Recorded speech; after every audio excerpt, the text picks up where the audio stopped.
प्रभूची स्तुती असो प्रियानो, की आज मी तुम्हाला देवाचं वचन सांगणार आहे. त्या वचनामध्ये जे आशीर्वाद आहेत ते आशीर्वाद आम्हाला मिळाले पाहिजेत असं देवाचं वचन आहे. आम्ही पाहतो प्रियानो, की बायबलमध्ये आम्हाला सांगितलेलं आहे की मी तुम्हाला आशीर्वाद देणार आहे. प्रभूची इच्छा आहे की आम्ही आशीर्वादित व्हावं, असावं. परंतु आम्ही बघत असताना ते आशीर्वाद कसे मिळले पाहिजेत बायबलमधून आज आम्ही बघणार आहोत.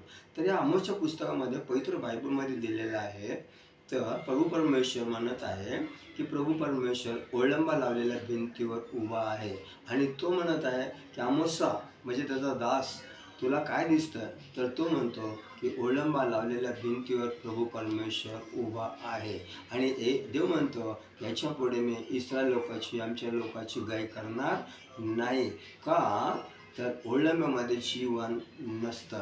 म्हणून मी बघतो की ज्यावेळेस मी बघतो एखाद्या असं गवंड्याचं काम करत असताना एखादी भिंत बांधली जाते, त्यावेळेस भिंतीमध्ये ओळंबा लावला जातो आणि मग त्या भिंतीमधून ओळंबा लावला तरच ती भिंत बांधली जाते. म्हणून आर्किटेक्ट येतात, गवंड्याचे ते मोठे माणसं येतात, ओळंबा लावला का?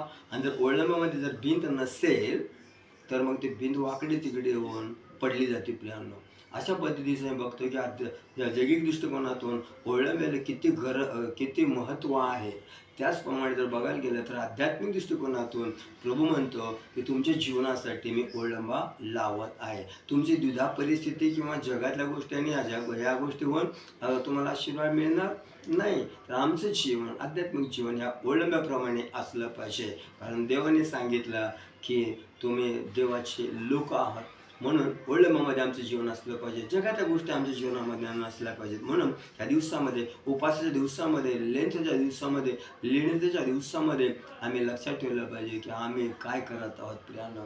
देवाचे जीवन, देवाला जीवन आमचं व्यवस्थित आहे का नाही आणि आम्ही बघणार आहोत, पडताळून पाहणार आहोत. म्हणजे ह्या ओळंबामध्ये आमचं जीवन असलं तर आम्हाला निश्चित भरपूर आशीर्वाद मिळणार आहेत. आणि ज्या उपासमध्ये चाललेले प्रभू आम्हाला तर तो देव काय करत आम्हाला तो आशीर्वादित करत आहे प्रियानो. म्हणून मी लक्षात ठेवलं पाहिजे की आम्ही आज कुठं आहोत, काय करत आहोत. म्हणून या दिवसामध्ये प्रभू आम्हाला संधी देत आहे की तुमचं जीवन ह्या ओळंब्याप्रमाणे असलं पाहिजे. नाही तर प्रभू म्हणत आहे मी इस्रायल लोकांची गाय, देवाच्या लोकांची मी गाय करणार नाही. कारण आज आम्ही बघतो की जगामधल्या गोष्टी लोक करत आहेत आणि ह्या बी गोष्टी करण्याचा प्रयत्न करत आहेत, परंतु प्रभू संतोषला जात नाही. म्हणून देवाने म्हटलेलं आहे जगाची मैत्री हे देवाबरोबर वैर आहे. या दिवसामध्ये आम्ही बघतो पिरांनो की आम्हाला बघायचं आहे की जगातल्या गोष्टी, प्रभूला न आवडणाऱ्या गोष्टी जर आम्ही केलं तर आमची भिंत ओळंबा, आमचं जीवन ओळंब्यामध्ये नाही.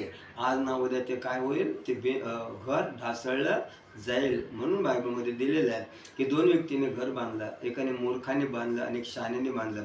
मूर्खाने वाळूवर बांधलं, शहाण्याने खडकावर बांधलं. खडकावरचं जीवन चांगलं होतं आणि ते मात्र घर पडलं नाही, पण वाळूवरचं घर पडण्याचा प्रयत्न होता. म्हणून या दिवसामध्ये आम्ही लक्षात ठेवूया, देवाचा आशीर्वाद आम्ही घेण्याचा प्रयत्न करूया. जे बाप करू वाचले वचन आशीर्वादित करू. आपण प्रार्थना करू. समर्थ दे बापा, आम्ही तुझी उपस्थिती करतो, तुझ्या असं गौरव करतो, तुला धन्यवाद देतो. याच परमेश्वर देव पहिल्या आमोसच्या पुस्तकामधून आम्ही बघितलं परमेश्वरा की प्रभू परमेश्वर ओळंबा लावलेल्या भिंतीवर उभा आहे. प्रभूजी आमचं जीवन ओळंबा लावलेल्या ह्याच्याप्रमाणे असलं पाहिजे. म्हणून तो आमचं सहाय्य कर, आशीर्वाद दे, दैन कृपा कर. आज अनेक लोक प्रभू तुझ्या मार्गात चालण्याचा प्रयत्न करत आहेत, लीनतेने प्रभू तुझी सेवा करणार आहेत. म्हणून आम्ही प्रार्थना करतो या दिवसामध्ये तू सहाय्य कर, आशीर्वाद दे, दैन कृपा कर. उपकास्तुती करतो, येशूच्या नावाने प्रार्थना करतो म्हणून दे बाप्पा. आमेन. God bless you. देव तुम्हाला आशीर्वादित. आमेन.